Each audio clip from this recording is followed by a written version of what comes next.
Κυριάκο, σε είδα. Μην αρνείσαι, δεν έχει κανένα νόημα. Αφού με είδες, εντάξει. Έκανε ο Κυριάκος θυμωμένα. Ειλικρινά, πόσο μπορεί να τραβήξει αυτό ο Κυριάκος ήταν φανερά εκνευρισμένος, έτοιμος σχεδόν να ξεσπάσει.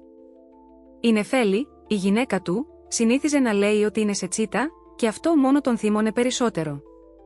Ήταν όμως λογικό να είναι φορτωμένος, πώς κατάφερε να μπλεχτεί έτσι, ανάμεσα σε δύο γυναίκες κι όμως, όλα είχαν ξεκινήσει τόσο καλά. Ήταν κάποτε ένας άγνωστος επαρχιακός αρχιτέκτονας, το ήξερε και ο ίδιος, αλλά ονειρευόταν να βρεθεί σε μια μεγάλη πόλη. Ένα καλό πόστο. Γιατί όχι, σκεφτόταν. Ήταν εμφανίσιμος, γεμάτος αυτοπεποίθηση και πίστευε ότι θα μπορούσε να διοικεί ανθρώπους αντί να σχεδιάζει διαρκώς μακέτες. Ήξερε ότι είχε έφεση στο να διευθύνει μια ομάδα, απλώς δεν του ερχόταν η ευκαιρία. Μέχρι που, ξαφνικά, κάτι πήγε να αλλάξει. Κανείς δεν ξέρει γιατί αποφάσισε να πάει σε μια έκθεση μοντέρνας τέχνης στην Αθήνα. Αλλά εκεί γνώρισε την Νεφέλη. Θεσσαλονικιά, του ψιθύρισε ένας παλιός φίλος, ο Δημήτρης. Δουλεύει ένα μεγάλο αρχιτεκτονικό γραφείο. Ήρθε εδώ για να πουλήσει το διαμέρισμα της γιαγιάς της. Η γιαγιά της πέθανε πριν 1 χρόνο, και από συγγενείς δεν έχει άλλον. Ούτε άντρα. Έχει όμως δικό της σπίτι στη Θεσσαλονίκη. Μήπως τη γλυκοκοιτάζεις, δουλειά δική μου, απάντησε κοφτά ο Κυριάκος. Η Νεφέλη, με τα μεγάλα γκριζογάλανα μάτια και τις στρογγυλεμένες καμπύλες της, του άρεσε από την πρώτη στιγμή. Λίγο να αδυνατήσει θα μπορούσε, σκεφτόταν, μα και πάλι ήταν μια χαρά, κυρίως επειδή διέθετε δικό της σπίτι σε μεγάλη πόλη και προσβάσεις σε ένα μεγάλο γραφείο. Το να γοητεύσει αυτή την ήσυχη, καλόκαρδη κοπέλα δεν του φάνηκε καθόλου δύσκολο, 2-3 έξυπνες ατάκες για τα εκθέματα, ένα βαθύ βλέμμα, μια βόλτα βραδινή που κατέληξε σε δείπνο. Και ύστερα από μια εβδομάδα, εκείνη τον προσκάλεσε να πάει μαζί της. Η Νεφέλη, μόλις 20 χρονών, ονειρευόταν γάμους και οικογένεια και πίστεψε πως ο Κυριάκος, που είχε ήδη πατήσει τα 30, επιτέλους τη βρήκε και την ήθελε όσο και εκείνη αυτόν. «Κυριάκο, δεν έρχεσαι μαζί μου στη Θεσσαλονίκη, στο γραφείο ψάχνουν αρχιτέκτονα», είπε απότομα, και ύστερα κοκκίνησε λες και ντράπηκε για τη δική της τόλμη. «Μα τι να κάνω εγώ εκεί, δεν θα, έχεις ήδη πολλούς θαυμαστές και εγώ είμαι ένας φτωχός από την επαρχία», έκανε δήθεν τον στενοχωρημένο ο Κυριάκος, συνοδεύοντας τα λόγια του σε ένα βαθύ αναστεναγμό. «Μα μην τα λες έτσι. Δεν έχω κανέναν. Και εσύ έχεις ταλέντο, κρίμα να μένεις εδώ. Στο γραφείο χρειάζονται επιγόντως κάποιον ικανό». Ο Κυριάκος προσποιήθηκε πως το σκέφτηκε για λίγο, μετά δήθεν διστακτικά συμφώνησε, λέγοντας ότι δεν μπορούσε να χάσει την ευκαιρία αφού, όπως έλεγε, είχε βρει επιτέλους τον έρωτα της ζωής του. Η Νεφέλη, γεμάτη χαρά, αποφάσισε να επισπεύσει και τον γάμο. Σε 2-3 εβδομάδες ο Κυριάκος είχε ήδη μετακομίσει στο διαμέρισμά της. Ο γάμος ήταν λιτός, μα πολύ ρομαντικός. 3 χρόνια πέρασαν γρήγορα. Ο Κυριάκος εργαζόταν στο ίδιο αρχιτεκτονικό γραφείο με την Νεφέλη, αλλά δεν είχε ανελιχθεί όσο ήλπιζε. Δούλευε σκληρά, κέρδιζε καλές κριτικές και ακόμα και κάποιες πρημοδοτήσεις, αλλά παρέμενε ένας απλός αρχιτέκτονας. Η Νεφέλη, αντίθετα, ονειρευόταν ένα παιδί. «Κυριάκο, με τόσα που βγάζουμε, ούτε δάνειο χρειάζεται. Γιατί αναβάλουμε συνέχεια, δεν είμαστε πιτσιρίκια πια, να λες έχουμε καιρό. Λίγο υπομονή. Μόλις γίνω διευθυντής κάποιου τμήματος, το ξανασυζητάμε», έλεγε εκείνος και ξεφυσούσε. Η αλήθεια ήταν πως δεν του άρεσαν τα παιδιά και ούτε σκόπευε να αποκτήσει. Μα δεν τολμούσε να το πει, μην τυχόν έμενε στο τέλος χωρίς τίποτα. Ξαφνικά, όλα ανατράπηκαν, στο γραφείο εμφανίστηκε η Αγλαία, ανιψιά του ίδιου του διευθυντή, του Γεώργιου Αθανασίου. Είχε επιστρέψει από το εξωτερικό, όπου σπούδαζε, και μπήκε κατευθείαν σε θέση προϊσταμένης στο τμήμα προσωπικού. Και με το που είδε τον Κυριάκο, τον έκοψε αμέσως. Και εκείνος βέβαια δεν έμεινε ασυγκίνητος. «Δεν πειράζει που είμαι παντρεμένος», ρώτησε δήθεν έκπληκτος. «Αυτό δεν θα κρατήσει πολύ», του απάντησε η Αγλαία χαμογελώντας ενιγματικά. Σε 3 μέρες είχαν ήδη γίνει εραστές, αν και πρόσεχαν να μην καρφώνονται στο γραφείο. Ο Κυριάκος δεν ήξερε αν αυτός ο λαχνός θα του έβγαινε πράγματι σε καλό ή αν απλώς η Αγλαία τον έβλεπε σαν προσωρινή περιπέτεια. Πάντως, μετά από 3 μήνες, τον ονόμασαν ξαφνικά προϊστάμενο τμήματος, στη θέση ενός που είχε φύγει για να ανοίξει υποκατάστημα σε άλλη πόλη. «Φαντάζεσαι πως όλα αυτά έγιναν τυχαία?» τον ρώτησε η Αγλαία. «Είμαι καλός στη δουλειά μου», μουρμούρισε ο Κυριάκος. «Καλά, τα αυτά», γέλασε εκείνη. «Ξέρεις καλά τι ρόλο έπαιξα εγώ εδώ μέσα. Θα μου το ξεπληρώσεις. Και αρχίζουμε απόψε». Βέβαια, ήταν πολύ δύσκολο πια να κρύψει τα ψέματα από την Νεφέλη.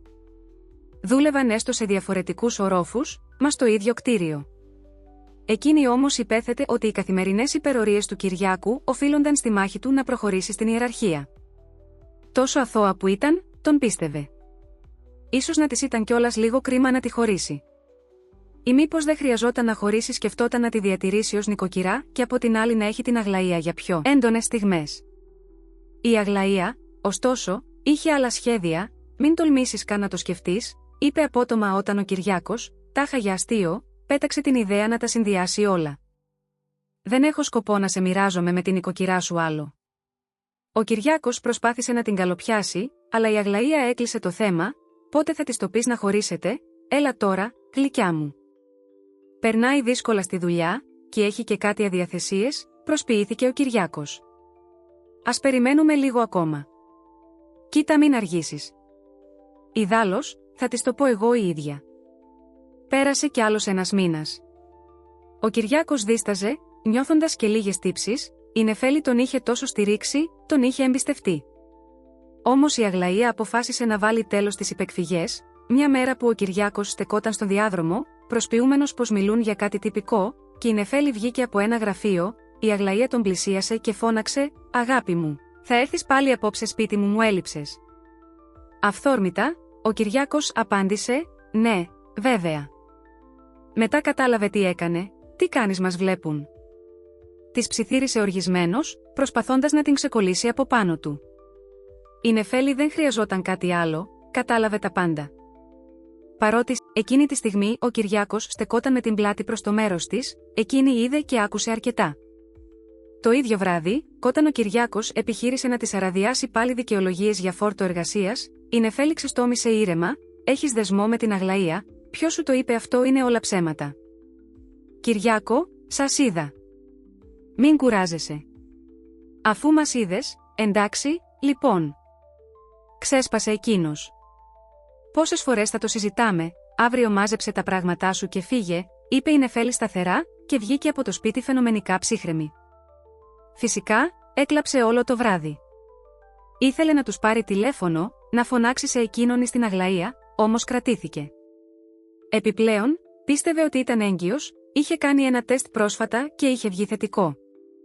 Σκόπευε να του το πει, μολονότι υπέθετε πως δεν θα ενθουσιαζόταν. Τώρα δεν είχε νόημα.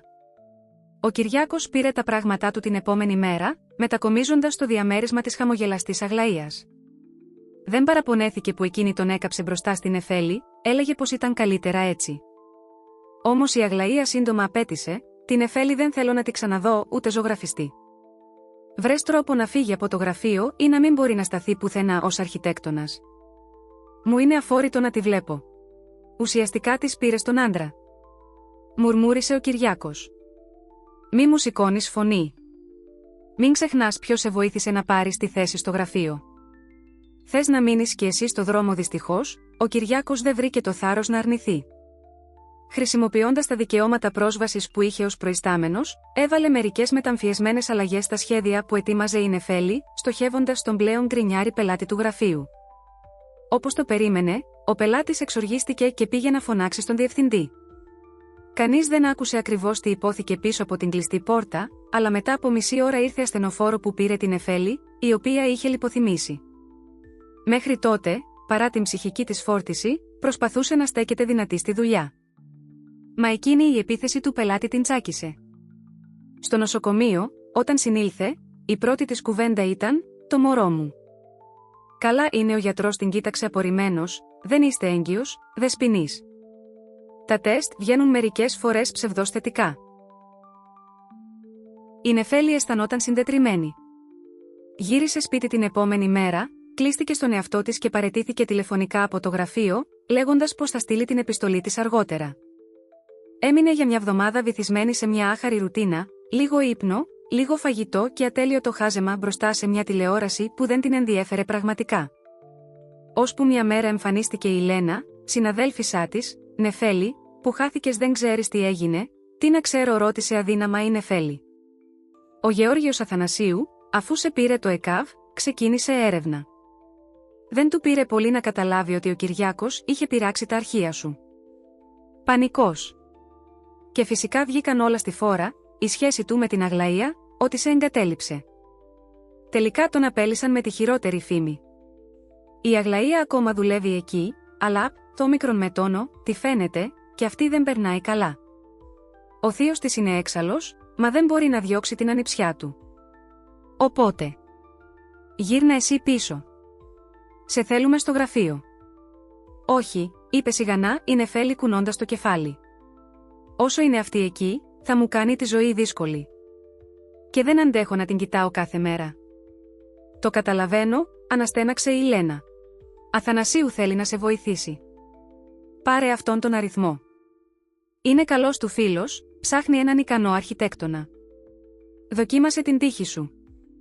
Πέρασαν 2 εβδομάδες και η Νεφέλη ξεκίνησε δουλειά σε καινούριο γραφείο.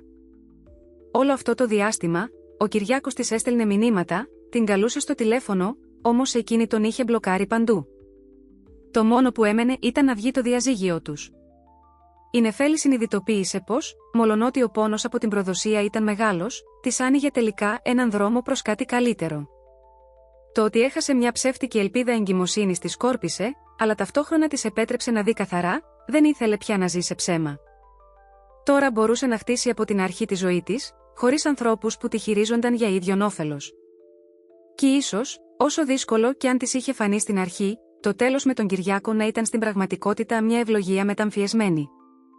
Αυτό που άλλοτε έμοιαζε αβάσταχτη προδοσία, ίσως να της άνοιγε την πόρτα για μια νέα, φωτεινότερη σελίδα στη ζωή της.